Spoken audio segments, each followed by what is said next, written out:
Creed 2 coming out, and we've never done this. And last night, in the bowels of my basement at my palatial estate in Monaca, as I was pondering the world's problems, thinking how in the world am I going to get through another day, all of a sudden, dun dun dun dun dun, Rocky Balboa, of course, Sylvester Stallone, Burgess Meredith, 1 came on. And man, I gotta tell you, I still love that movie, Bernie. And I know it's only a movie, but now Creed 2 is coming out, and Apollo Creed's son is at it again.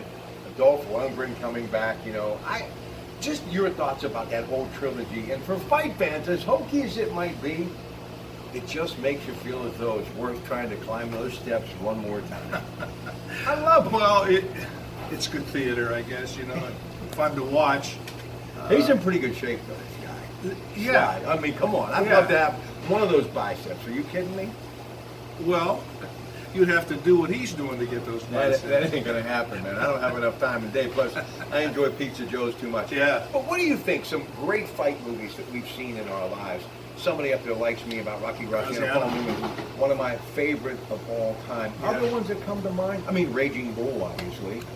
Those two. I mean, there was a recent one, with Russell Crowe. I think was the actor. Yeah, Jim Braddock. Yeah, that was a good one. And Bleed for This, Vinny Pazienza. That was. Yeah. I thought that was pretty good too. It's hard for me to turn off a boxing movie. Kirk Douglas and the Champion, 1949. Wow, you're going back. Oh man, I'm telling you. That's even before my time. Well, and of course Hurricane with Denzel Washington, Reuben Hurricane Carter, great middleweight who kind of, I think, unjustly spent a whole lot of time in jail. And yeah, most of his career, or most of what would have been his career, he was behind bars. Was he a good fighter? I mean, he was a good fighter. Really? Yeah, he wasn't a great fighter. The fact that he was imprisoned and all that, they have a tendency to build him up beyond what he really was. And I'm going to give Will Smith a lot of props. I believe in Ali, hard to believe, 01 now, but he really took on his persona. He did. I mean, he did. That's one of the things I don't think people realize about that movie. Not only did he really play the part, but he looked, reminiscent of Ali, especially in his prime when he was beating people like Sonny Liston as just a 21-year-old kid out of Louisville.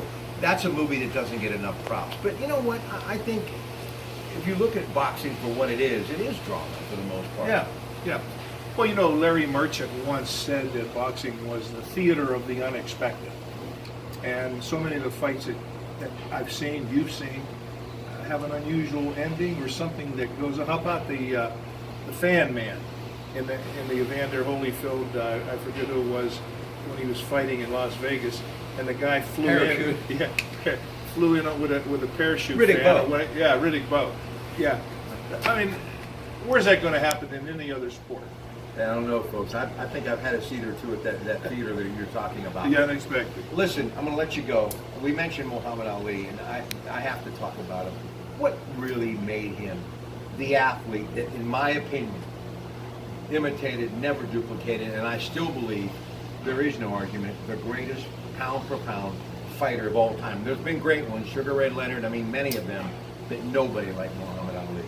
No, he was a great technician, a terrific boxer, very difficult to hit, always on the move. But keep in mind, in comparison to today's heavyweights, he was a small guy.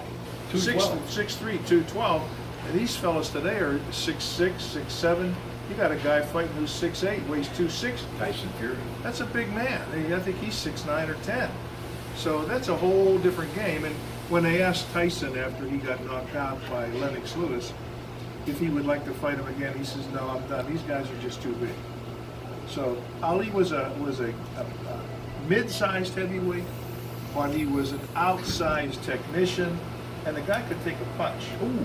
He could take a punch, and the speed of his hands was so good that he had a lot of knockouts. I'll leave you with this. The reason I still think the heavyweight division has a whole lot of upside in life, Anthony Joshua, the kid from England, I like his skill set, I like his moxie, and I think he's good for the game.